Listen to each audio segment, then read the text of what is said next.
এগৰাকী নাৰী কেতিয়া বেছি ৰোমান্টিক হয়? কিমান বয়সত এগৰাকী নাৰী বেছি ৰোমান্টিক হয়?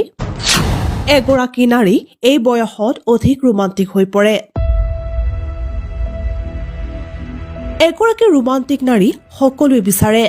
পুৰুষক দেখাৰ পিছত এইবোৰ কাম কৰে। সৰুতে আমি এনেকুৱা প্ৰেমৰ বাবে হাহাকাৰ কৰোঁ যিটো ৰোমাঞ্চকৰ আৰু উদ্দীপক। কিন্তু বয়স বৃদ্ধি আৰু বৃদ্ধিৰ লগে লগে আমি আশা কৰোঁ যে ই সুস্থিৰ আৰু পৰিপক্ক হ'ব।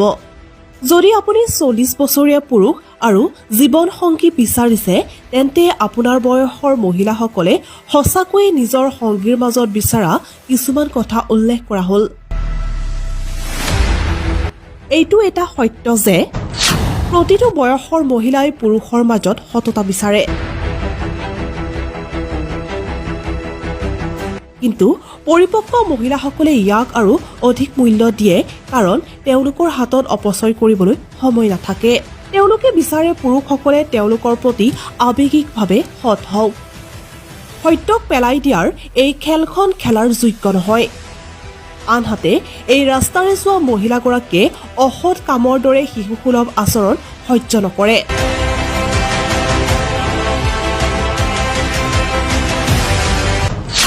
কম বয়সীয়া মহিলাৰ লগত তুলনা কৰাটো ভাল নাপাব। জীৱনটোক তেওঁলোকে যিদৰে চায়, যিজন পুৰুষক তেওঁলোকে যিদৰে চায় আৰু তেওঁলোকে কি দিব পাৰে তাৰ বাবে নাৰীয়ে মূল্য দিয়ে। অৱশ্যে 40 বছৰ আৰু তাৰ ওপৰৰ কিছুমান পুৰুষে বিশ্বক দেখুৱাবলৈ যৌনকালীন ট্ৰফি বিচাৰে। আনহাতে কিছুমান পুৰুষে নিজৰ পুৰুষক চম্ভালিব জনা পৰিপক্কৰ মহিলাৰ প্ৰেমক বেছি পচন্দ কৰে। তেওঁলোকৰ মতে নিজৰ বয়সৰ মহিলাই হৈছে তেওঁলোকৰ আটাইতকৈ বেছি সম্পৰ্ক স্থাপন কৰিব পৰা মহিলা। আই লাভ ইউ চিৰিয়াছলি লোৱা। এগৰাকী পৰিপক্ক মহিলাই আই লাভ ইউ কোৱাৰ মূল্য জানে।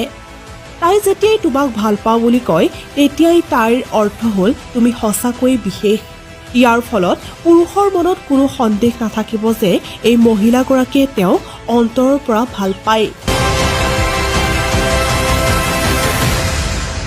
তেওঁলোকে ৰোমান্স নিবিচাৰে। 40 বছৰীয়া এগৰাকী মহিলাৰ বাবে মানৱ সম্পন্ন ৰোমান্স হৈছে ভদ্ৰ হোৱা আৰু যথেষ্ট সময় দিয়া।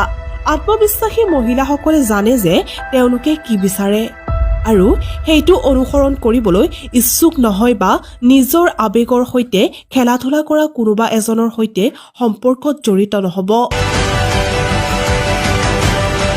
পৰিপক্ক মহিলাসকলে তেওঁলোকৰ মাজত সোণালী হৃদয় থকা এজন পুৰুষক হাহাকাৰ কৰে। যিজন পুৰুষে নিজকে বুজি পায়, একেই পটভূমিত থিয় দিয়ে, তেওঁৰ অতীতৰ সম্পৰ্কৰ পৰা কিছু শিক্ষা লৈছে আৰু পুৰণি আচৰণৰ আৰ্হিৰ পুনৰাবৃত্তি নকৰে কোনো আগ্ৰহেই নাই।